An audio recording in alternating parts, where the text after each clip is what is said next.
네, 오늘 하루 인터넷을 가장 뜨겁게 달군 뉴스가 바로 이게 아니었나 생각됩니다. 김희진 아나운서. 네. 배우 김용건 씨, 굉장히 유명한 분이죠. 맞죠. 뭐 저희 MBN 예능에도 좀 출연을 하셨었고. 네, 그런 이분이 늦둥이 아빠가 된다는 게 사실입니까? 일단 이 배우 김용건 씨가 혼전 임신 스캔들에 휘말렸습니다. 이 김용건 씨가 지난 2008년에 한 드라마 종영 파티에서 39살 나이 차이 한 여성을 만났다고 하는데요. 그 이후에 13년간 좋은 관계를 유지해 왔는데 김용건 씨에 따르면 매일 연락하고 만나는 사이는 아니었어도 네. 서로를 챙기면서 좋은 관계로 지내왔다고 합니다.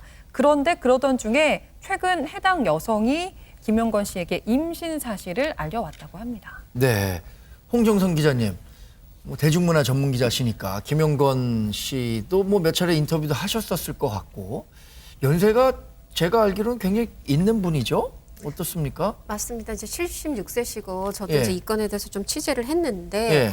일단 김용건 씨는 처음에 굉장히 당황을 하게 돼요. 그러니까 뭐냐면 이 어떤 여성의 어떤 고충이라든가 임신 이런 부분보다 나 지금 76세인데 내 나이 이거 양육 문제라든가 아들들도 큰데 여러 가지 그런 속에서 좀 당황을 하게 됐던 게 사실이에요. 예. 그런데 이게 지금 그렇지만 한 달 뒤에는 마음을 바꿔서 아들들한테 허락도 받고 그래 함께 나서 잘 살아보자 이제 이런 상황으로 마음은 바뀌었는데 이게 좀 때가 늦었던 것 같습니다. 여성분은 이미 마음이 예. 이 뭐 상해서 소송을 건 상황이었어요. 그래서 지금 소송전이 벌어졌고 네. 오늘 그런 보도가 나왔던 건데 지금 양측 얘기가 달라요. 일단 여성 입장에서는 아니 13년을 지금 만나왔는데 뱃속 생명에 대해서 어떤 낙태를 강요했다. 네. 이런 부분에 대해서 낙토 강요 미수죄로 고소를 한 거고요. 네.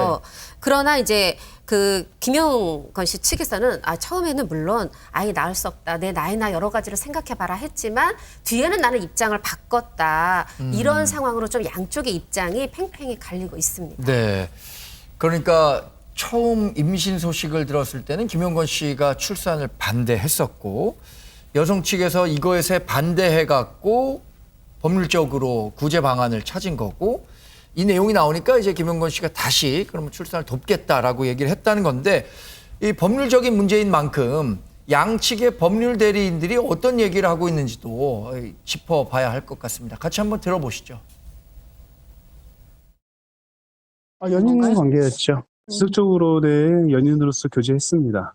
처음부터 낙태를 강요했었고요. 낙태뿐만 아니라 또 다른 것도 강요했고요. 폭행 또는 협박으로 했습니다. 폭행 또는 협박이니까 네. 그 관련된 자료들은 저희들은 충분히 가지고 있습니다. 여성 측 변호인의 이야기였고요. 여성 측에서는 이제 김용건 씨가 이 낙태를 종용 또는 권유하는 과정에서 폭행 내지 협박을 했다라는 주장까지 함께 내놓고 있는 거잖아요. 박성배 변호사님. 네네. 그렇지만 김용건 씨 측 대리인은 임신 소식을 듣자마자 이 아이를 낳을 수 없다고 말한 것은 맞다. 그렇지만 뺨을 때리거나 주먹질을 하거나 머리를 타격하는 등 일체의 타격은 전혀 없었다고 주장하고 있습니다. 그 반면에 보신 것처럼 여성 측 대리인은 폭행 또는 협박이 있었다. 관련된 자료들도 충분히 확보하고 있다고 밝힌 만큼 입증 과정은 지켜봐야 되겠습니다. 네. 이 폭행 의혹 부분은 양측 입장이 굉장히 큰 거잖아요. 장유미 변호사님. 네. 그래서 좀 지켜봐야 할 것 같은데 일단 김용건 씨 측에서 출산을 반대, 낙태를 종용 내지 권유한 건 맞는 거로 네.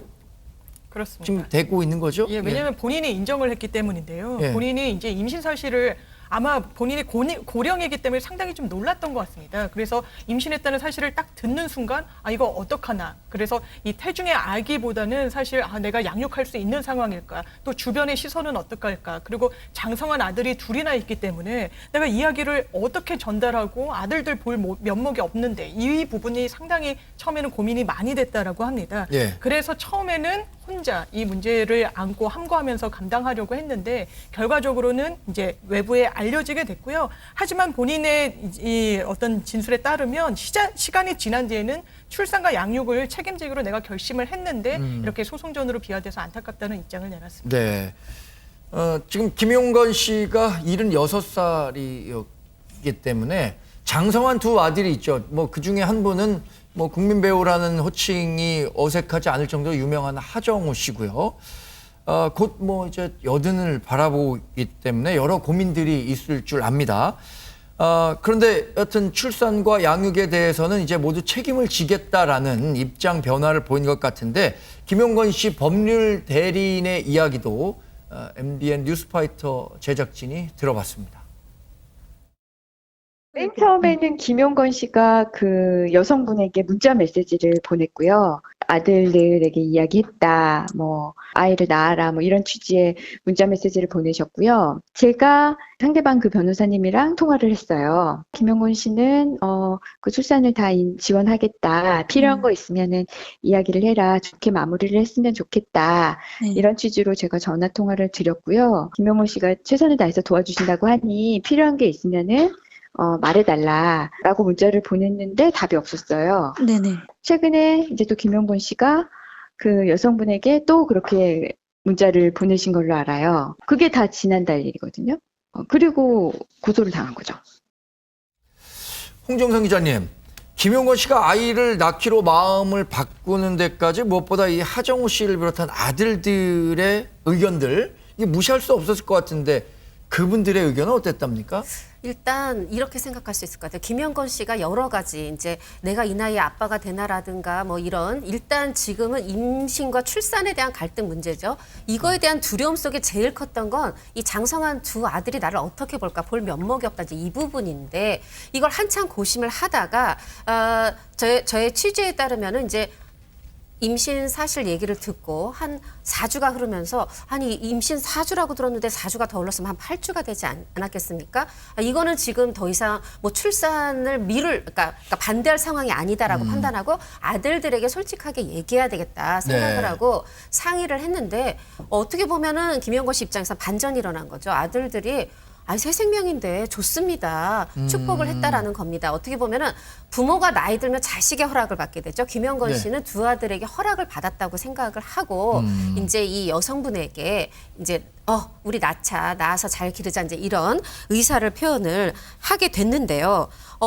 그런 부분에서 그 이제 본인이 연락을 했지만 좀 연락이 닿지 않았다고 합니다. 하다 보니까 그리고 또 여성 측에서 이제부터는 변호사랑 얘기해라 이런 연락이 오고 하다 보니까 이제 변호사 대 변호사의 이제 소통이 되게 됐는데 본인이 직접 했든 변호사를 통했든 이제 순조로운 출산, 양육에 대해서 정말 책임지겠다 이제 이런 뜻을 표했는데 이게 변호사까지 가는데 이제 여성분까지 가는 건가 내 뜻인 좀 이런 생각이 들었던 것 같아요. 네. 하다 보니까 그 두 아들 중에서 둘째 아들이 지금 이제 소속사 대표이기도 한데요. 하정우 씨의. 하다 보니까 이 둘째 아들이 직접 어렵게 여성 측 변호사와 통화를 해서 우리는 이렇게 책임질 의사가 있다라고 전하게 되는데 이러한 그 조치는 어떻게 보면 상대에서 뭐 먼저 변호사를 선임했으니까 우리도 선임한다 이런 부분도 있지만 어떻게든 우리 뜻을 책임지겠다는 의사를 정확히 전달하고자 변호사를 선임했다는 게 둘째 아들의 설명입니다. 이 내용은 또 뉴스파이터의 취재 내용입니다. 네. 그런데 이제 이렇게 그러면 출산과 양육을 돕겠다라는 뜻을 변호사를 통해 전달했음에도 불구하고 상대 여성이 변호사를 통해서 고발을 한 거는 어떻게 이해해야 하는지 이 법률 대리인의 얘기도 다시 한번 들어보겠습니다. 그분의 저희를 모르겠습니다. 사람은 그 일관된 말을 해야 됩니다. 어떤 상황을 타개하기 위해서 갑작스럽게 네. 말씀을 바꾸셨다든지 그러면은 그 진심을 의심할 수밖에 없는 게 보통일 것 같아요. 기본적으로 본인이 진심 어린 사과와 반성이 전제돼야 되지 본인 이미지만 생각해서 지금같이 이렇게 말씀하시는 거는 옳지 않다라고 생각하고 있습니다.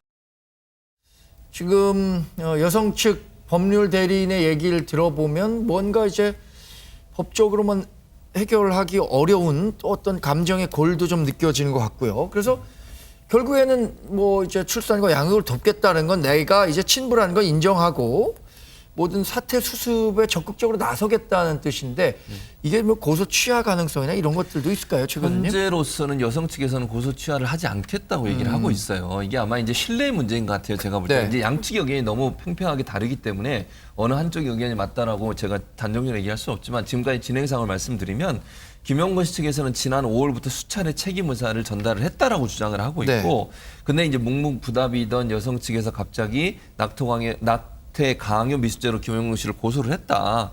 그래서 최근에 이제 경찰에 출두해서 고소인 조사를 마친 상황이라고 해요. 근데 이제 여성 측에서는 김용건 씨와 직접적인 대화를 지금 거부하고 있는 상황이에요. 네. 그러니까 변호인을 통해서 대화해라. 이유는 뭐냐면 임신 이후에 이제 사실을 알고 2개월 동안 너무 많은 상처를 받았다는 거예요. 그 상처 안에 지금 여성 측에서는 폭행이나 이런 것도 있다고 주장을 하고 있고 김용건 씨는 그런 적이 없다고 주장을 하고 있습니다. 근데 여성 측은 뭐라고 얘기하냐면 24살 되던 해에 이 김용건 씨를 만나서 37살에 임신을 했대요. 그러니까 13년 동안 많은 일이 있었다. 그리고 이제 김용건 씨한테 아마 이렇게 얘기하는 것 같아요. 책임감 있는 자세가 필요하다. 그러니까 이제 김용건 씨가 하는 태도가 사실은 여성 측에서는 상당히 뭔가 좀 불쾌하게 느껴졌던 것 같아요. 그게 뭔지를 지금 명확하게 얘기할 수 없는 상황이라 제가 단정적으로 얘기할 수는 없지만 그럼에도 불구하고 제가 볼 때는 두 사람 사이에 신뢰의 관계가 깨진 거 아닌가. 그게 이제 임신이 알려지고 2달 사이에 있었던 일인데 거기에서는 서로 다른 입장을 지금 얘기하고 있는 상황입니다. 네. 김용건 씨는 만약에 법적으로 책임질 문제가 있다면 내가 다 책임을 지겠다라는 입장이고요. 그래서 이번 사건이 이제 고발 사태로 전개되고 또 뭐 인터넷이나 매체를 통해서 공론화가 되다 보니까 굉장히 걱정하는 부분도 있다고 해요. 이 걱정하는 부분은 뭐 태어날 아기의 입장을 우리가 고려해야 하는 부분도 있을 것 같아서 김용건 씨 변호인의 이야기를 조금 더 들어보겠습니다. 왜냐면 지금 김용건 씨가 제일 조심스러운 건 뭐냐면 아이는 태어날 거고 김용건 씨는 책임을 다할 거잖아요. 아이가 나왔을 때 언젠간 이 사실을 알게 될 텐데 너무 큰 상처잖아요. 내가 태어나기 전에 아빠는 나를 낙태하라고 그랬고 그런 엄마는 아빠를 고소했고 그래서 이거 온 세상 사람들이 그걸 다 알게 됐어. 이거는 아이한테 너무 못할 짓인 거예요. 그래서 최대한 이거를 원만하게 마무리 짓는 게 가장 큰 숙제예요. 왜냐하면 결국 아이가 이걸 보게 될 테니까.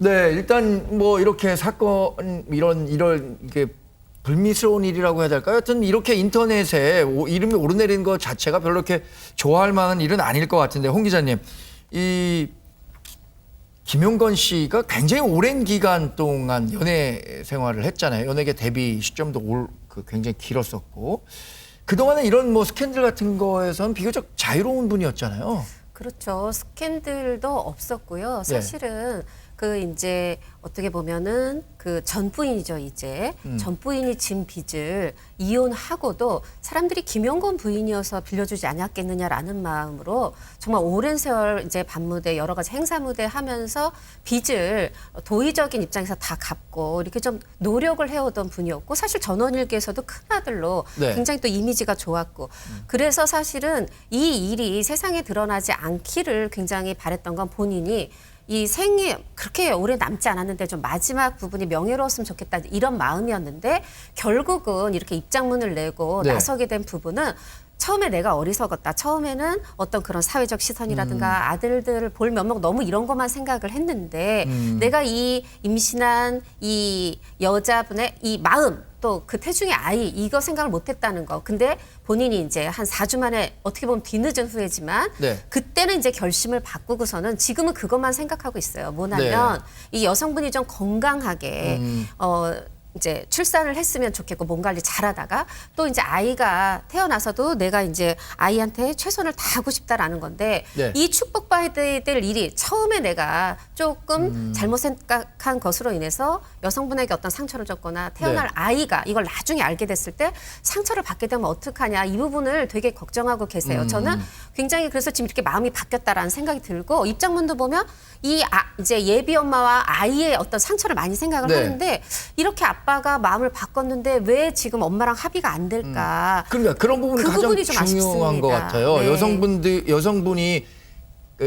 마음속에 남았을 그 상처를 어떻게 김영건 씨가 잘 보다듬고 위로하고 다시 뭐 행복한 가정을 이룰 수도 있는 일이잖아요. 그렇죠. 지금 김영건 씨는 그렇게 하겠다는 의지를 보이고 있는데 아마 지금 여성 측 변호사 분이 말씀하신 것처럼 2달간의 상처가 커서 지금은 마음의 거리를 두고 있는 것 같은데 저는 두 분이 진심을 확인하고 정말 네. 두 분이 사실 처음에 또 그 뒤에 같은 말을 하고 있거든요.